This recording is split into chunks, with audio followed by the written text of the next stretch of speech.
રાયબરેલી આ એવી બેઠક છે કે જે કોંગ્રેસની ગાંધી પરિવાર માટે મોહબ્બત કી દુકાન છે.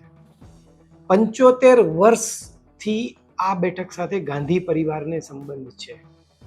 1951-52માં પહેલી વાર ફિરોઝ ગાંધી અહીંથી લડ્યા હતા અને સંસદ સભ્ય બન્યા હતા. 2019ની ચૂંટણીમાં કોંગ્રેસને એકમાત્ર બેઠક પર જીત મળી હતી અને એ બેઠક હતી રાયબરેલી.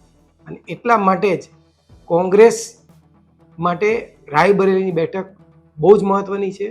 આજે આપણે વાત કરીશું રાયબરેલી બેઠક વિશે, કારણ કે રાહુલ ગાંધીએ વાયનાડ પછી રાયબરેલીમાં ચૂંટણી લડવા માટે ફોર્મ ભરી દીધું છે. નમસ્કાર. ગાંધી પરિવાર અને નહેરુ પરિવાર માટે આનંદ ભવન બહુ ઓછા લોકોને ખ્યાલ હશે કે અલ્હાબાદમાં મોતીલાલ નહેરુના વખતમાં જે આનંદ ભવન બનાવ્યું એ કોંગ્રેસ માટે, એટલે કે ખાસ કરીને ભારતીય રાષ્ટ્રીય કોંગ્રેસ માટે બહુ જ મોટું સ્થળ કહેવાતું હતું. એ આનંદ ભવનનું જેટલું મહત્વ છે એટલું જ મહત્વ ગાંધી પરિવાર માટે આ રાયબરેલી બેઠકનું છે. ઉત્તર પ્રદેશમાં યોગીની સરકાર હોય, નરેન્દ્ર મોદીની જબરજસ્ત કરિશ્મા હોય, પણ રાયબરેલીની બેઠક કોંગ્રેસ હારતી નથી. અને આ ભાજપ માટે પણ કોયડો છે. ભાજપે અહીં રાયબરેલીમાં દિનેશ પ્રતાપ સિંહને ઉતાર્યા છે, જે 2019માં સોનિયા ગાંધી સામે હારી ગયા હતા.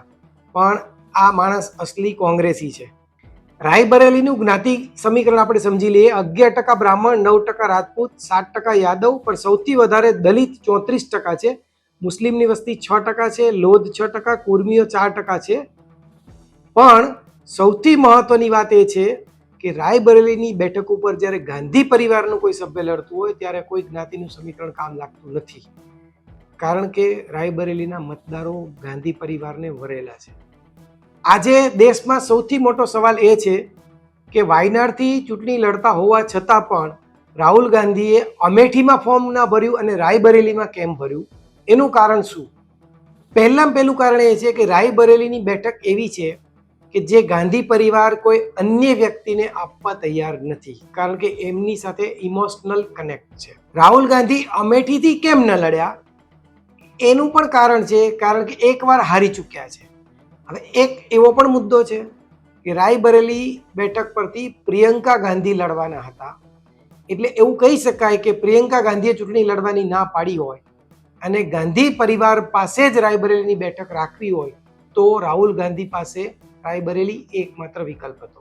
કડવી વાસ્તવિકતા એ છે કે આખા દેશમાં 3 બેઠક એવી છે કે જેના પર કોંગ્રેસનો હોલ્ડ છે, અથવા તો 3માંથી 2 પર હજુ છે, 1 પર હવે નથી, એવું કહી શકાય. એ 3 બેઠક છે અમેઠી, રાયબરેલી અને વાયનાડ. ઇન્દિરા ગાંધીએ પોતાની રાજનીતિની શરૂઆત રાયબરેલીથી કરી હતી. ફિરોઝ ગાંધી, પછી ઇન્દિરા ગાંધી, પછી સોનિયા ગાંધી અને હવે રાહુલ ગાંધી.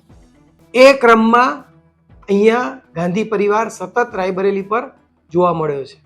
અને છેલ્લે રાહુલ ગાંધીએ રાયબરેલીમાં ફોર્મ ભર્યું એ મામલે વડાપ્રધાન નરેન્દ્ર મોદીએ પ્રચારમાં શું ટોણો માર્યો, સાંભળો.